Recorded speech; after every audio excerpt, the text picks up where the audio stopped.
Alright, so I have been promising this video for a while now, and I'm going to get into it. This is a chain that I pulled off my bike that I had about 10,000 miles on, that I ran nothing but kerosene and WD-40. This is a 530 EK chain that I obviously, you can see here that I cut off my old bike, or off my current bike, which is here, that I cut off. And it's been sitting in my toolbox here for a while. I've been holding on to it just in case I had a supermoto thing come up, which actually I might have coming up that I might need to use this on. But yeah, this is the chain itself. I wanted to show you that I have, absolutely no binding issues in any of the links. The chain is completely fluid like I bought it. The stretch on it, I will lay it out so that you can see there is no play whatsoever in the links. There is zero stretch on it. That is obviously being able to be seen by the eye. You can see me pulling on the chain here, and the links are moving as one. So there's no real premature stretch, overly done stretch on it. The O-rings on them, on this chain, is still, get a good view over here, they're still pristine, and as you can see there, they all look absolutely perfect. No torn O-rings whatsoever. I don't have any crazy wear on the rollers themselves. As you can see here, it rolling just fine. No grinding, no grit, no noise. Let's see if I can get a better shot of the O-rings. There. You can see them sitting in there. All perfect. Nothing torn. And actually, I should correct myself. These are X rings. I should have known better. Again, this is an EK chain.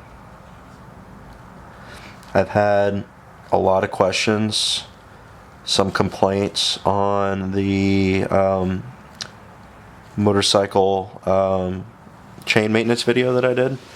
I've got some guys trying to correct me on things that I've done to my bike that they think is wrong, which is fine. I respect people's opinions, and I'll listen. And everyone, that's what makes, obviously, the United States great, is that everyone's allowed to have an opinion, and I will listen to them.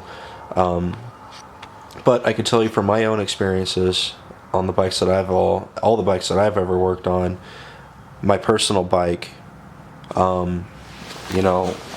these guys, they all run the same setup I do. All these bikes are the same as mine. I also have other bikes in town that I have worked on that are running the exact same setup, as far as the maintenance of the chain. And like I said, this chain has got about 10,000 miles on it, and the only reason I replaced it is because I wanted to go to a 520 chain, specifically the EK 3D chain. And then I also had aluminum sprockets that I wanted to order, and I wanted to replace everything. So that is the chain itself, still in perfect condition. So anyone that has any opinions on it or any questions, is more than welcome to ask about the whole WD-40 kerosene setup. Not everyone's going to do it, and I don't expect everyone to do that.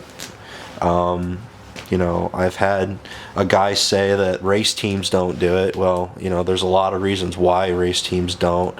One of the major ones is because they're sponsored by the company that obviously they're using for their chain lube. And there's absolutely nothing wrong with chain lube. I'm not saying that you shouldn't buy chain lube. I just refuse to spend the money on it where I can spend money elsewhere, and I've had success doing it this way. I have absolutely no issues. Again, this takes a little bit more maintenance than probably what chain lube does. I will admit that. If it gets wet, you probably want to go home and clean it off and you know, make sure it gets cleaned up pretty well. But otherwise, you know, it should hold up pretty well. And if you take care of it, I clean it about, you know, once a week or every 800 miles or so. You could probably get away with the 1500 range, but again, this is something you kind of have to keep up on. I'm tired. I was just tired of chain wax and lube. It didn't matter what I used; it was flinging all over everything, leaving white residue, and I got sick of it. So I tried something different, and there are actually a lot of forum guys that are doing this and having great success. So yeah, if you have any questions on it, again, like I said, I wanted to do this video so you guys could see it.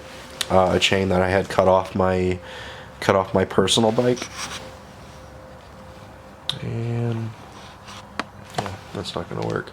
So, but yeah, like I said, still in amazing condition. And this was actually ran on steel sprockets, so the rollers would typically be beat up a little bit more, but you know, all of them roll just fine.